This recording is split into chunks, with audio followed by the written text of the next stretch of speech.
Değerli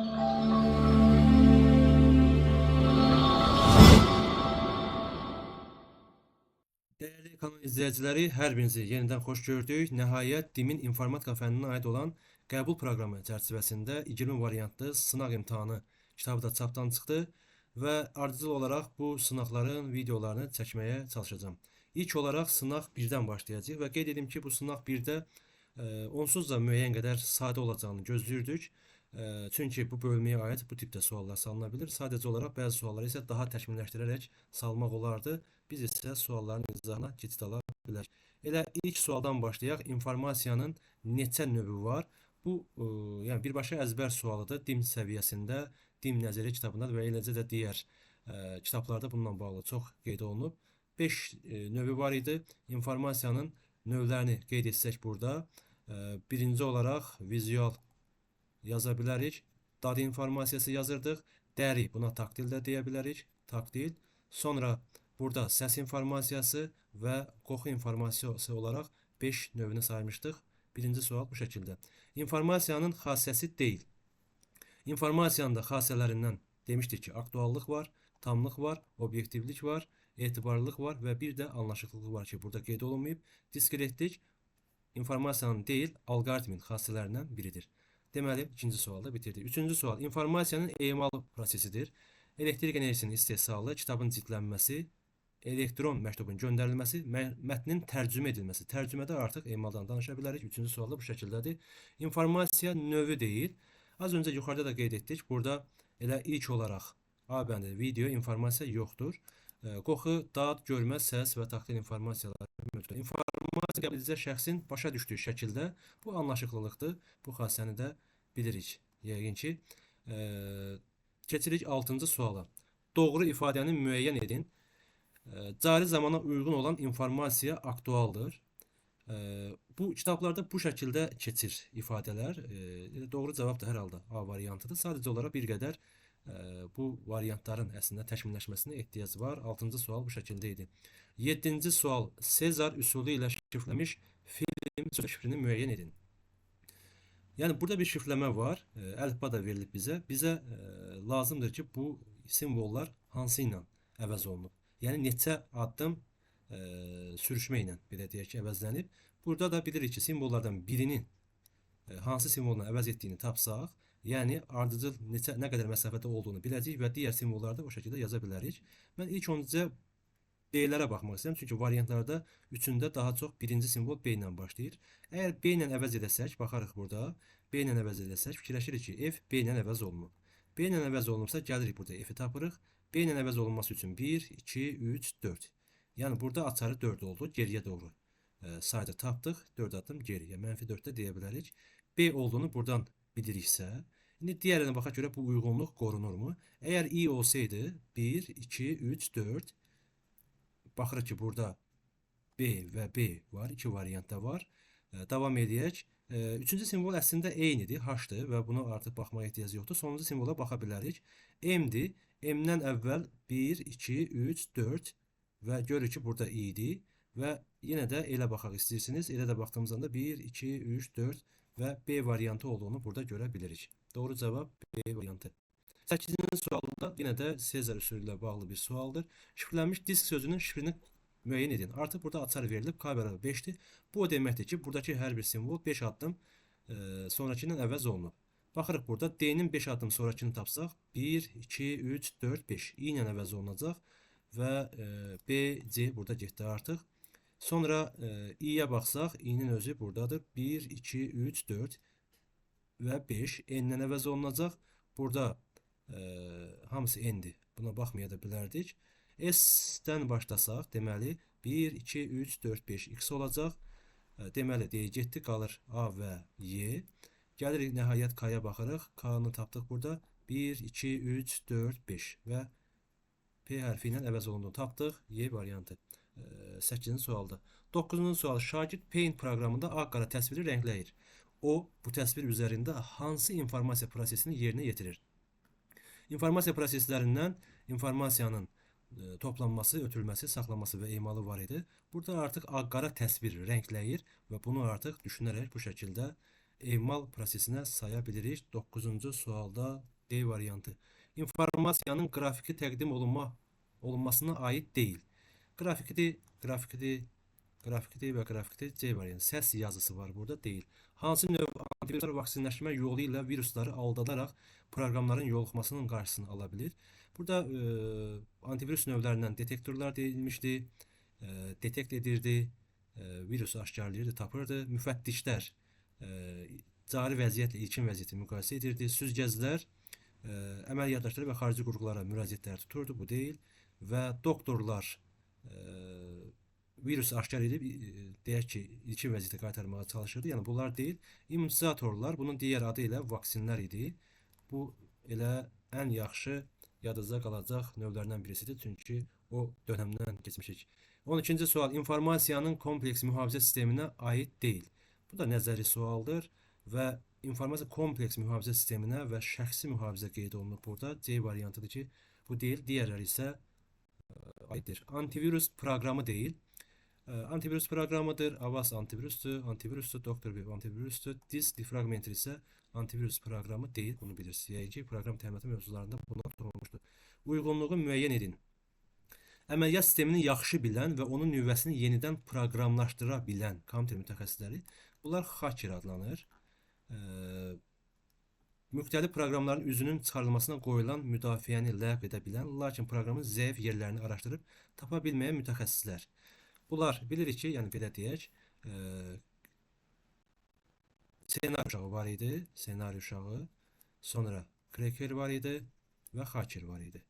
Yəni təbii ki, ən güclüsü hakerdir və kreker ikisi arasında yerləşir. Senari uşağı isə ilkin başlayanlar belə deyək, sayıla bilir. Bu işdə biliyə qeyd olunmuşdu adları.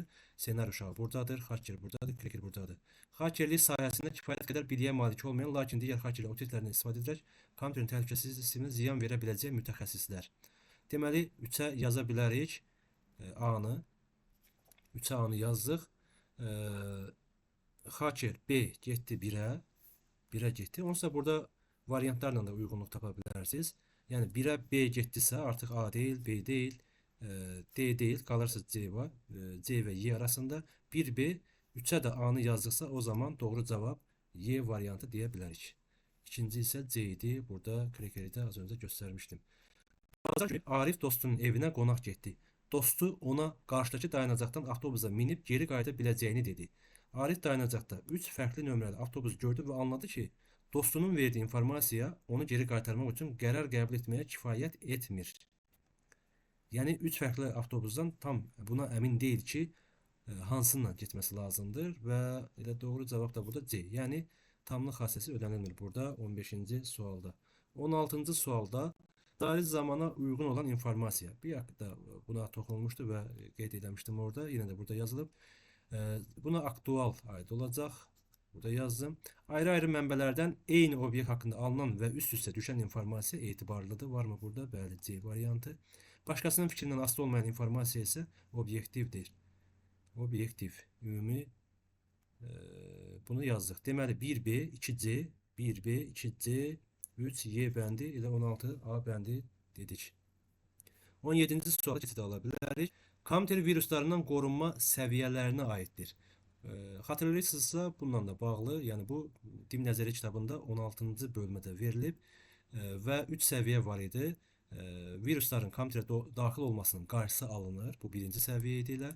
Sonra virus hücumlarının qarşısı alınır. İkinci səviyyə və üçüncü səviyyə isə virus hücumlarının təsiri minimuma indirilir. Yəni 1, 4 və 5 A bəndi. Digərlər burada yazılıb, artıq bunlar ona aid deyil. İnformasiyanın biometrik mühafizə sistemlərinə aiddir. Gözün güzeyli qişasının şəklinə görə tanıma var idi.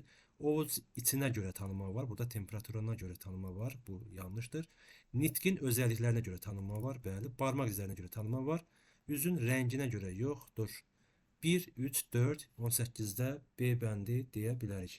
19-cu sual. Deməli, burada uyğunluğu müəyyən edin. Bu proqram təminatı, müəllif hüququ baxımından, hüququnun qorunması baxımından proqram təminatının bölündüyü kateqoriyalar idi. İctimaiyyətə məxsus proqram təminatı, public domain software. İctimaiyyətə məxsus proqram təminatı Sonra şərti ödənişsiz proqram təminatı şeirbi və özəl proqram təminatı bu şəkildə qeyd olunub. İlkin kodda daxil olmaqla ödənişsiz yayılan proqram təminatı bu Freeware proqramı idi. Bu burada yoxdur, silə bilərik. Sərbəst olaraq üzü köçürülə bilən və müəlliflik hüququ ilə qorunmayan proqram təminatı. Üzü köçürülə bilən və müəlliflik hüququ ilə qorunmayan. Bu elə bura gəlir. Bunu yazdık. Müəlliflərin yaxud qanun sahibinin xüsusi mülkiyyəti olan proqram təminatı. Bu özəldir. Bu da gəldi bura, 3-ə gəldi.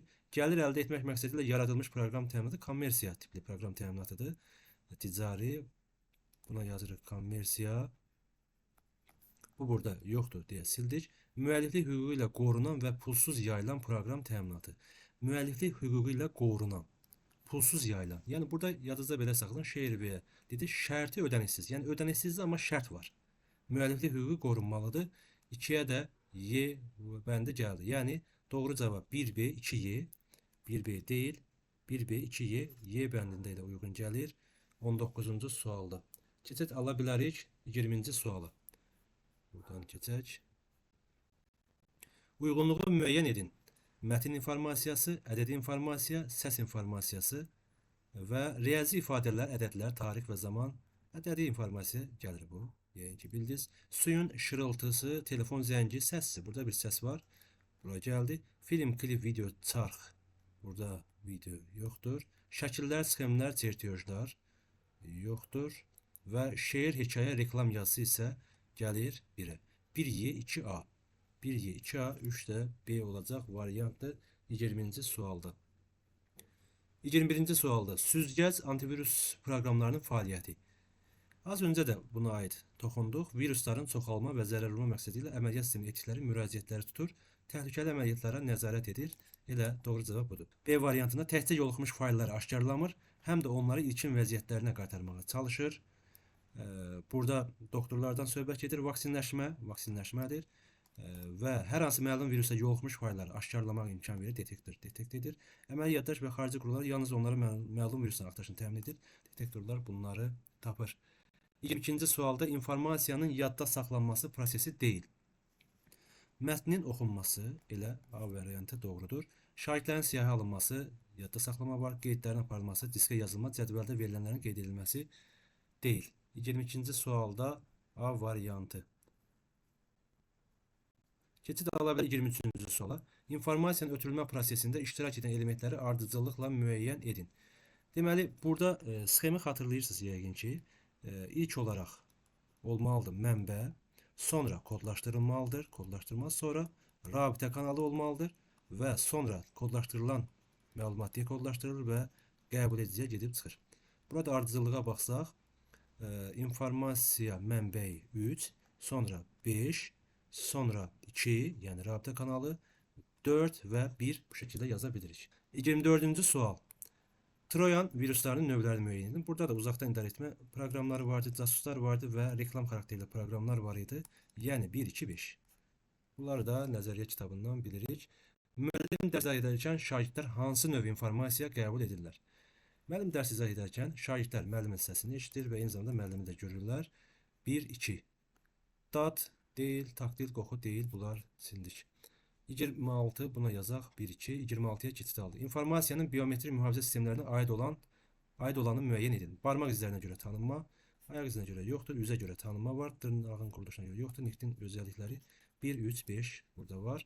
Uyğunluğu müəyyən edin. İnformasiyanın xassələri, informasiyanın prosesləri. Deməli, ümumiyyətlə beyni silək, diskretlik alqoritmə aiddir.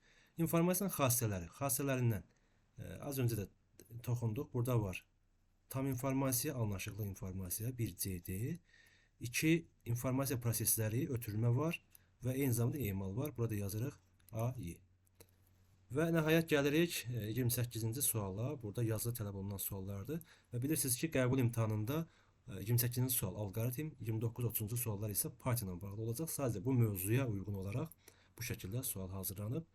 Apple sözü K1, Home sözü isə K2 açarla Sezar üsulu ilə şifrlənərək uyğun olaraq belə bir ifadə və bu ifadələri alınıb. Yəni Apple-dan bu alınıb. Apple-dan bu alınıbsa, baxaq görək A nə ilə əvəz olunub ki, E olub. Baxırıqsa buradan A buradadır. 1, 2, 3, 4 simvol sağa sürüşüb. Və baxsaq ki, P hərfinə baxsaq, 1, 2, 3, 4 həqiqətən görürsünüz ki, T gəlir 2 dənə simvol. Yəni burada açar söz K1 4-dür. Bunu tapdıq. Gəlirik home sözünə. Home sözü görək nə ilə əvəz olunub ki, bu ifadə alınıb. H-dan K alınıb. Baxırıq ki, buradan H-ı tapırıq.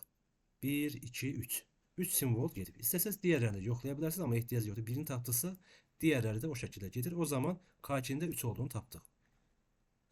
Bizdən soruşur K bərabər K1 plus K2. Yəni, bunun qiyməti K bərabər olur 7-yə. Bunları topladıq. İndi 7-yə bərabər olandan sonra table sözünün şifrini müəyyən edin. Yəni, table sözündə açar 7-dir. Demək ki, 7 simvol sonrası ilə əvəz olunacaq. Baxırıq T-yə. Burada baxırıq.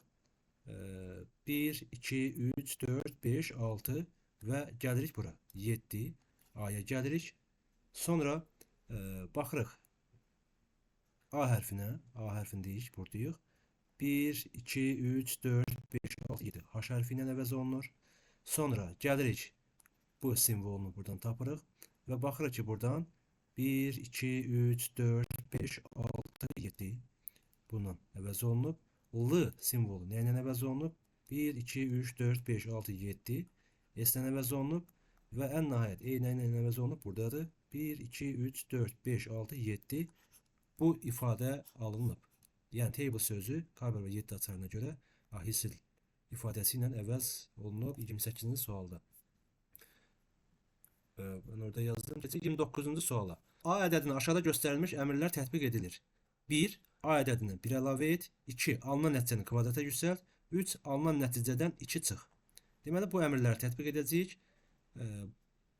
Ardıcıl olaraq burada verilir və A bərabər 2 dəyişənə tətbiq olunarsa. Yəni, A 2-dir. Bu əmrləri tətbiq edək. Bunu bu şəkildə yazaq. Bir qədər bunu belə yazdım. Deməli, 1, 3, 2, 1, 3, 1. A 2'dir. İlk olarak 1. Yani üstüne 1 əlavə et. 2'nin üstüne 1 gələndə 3 edir.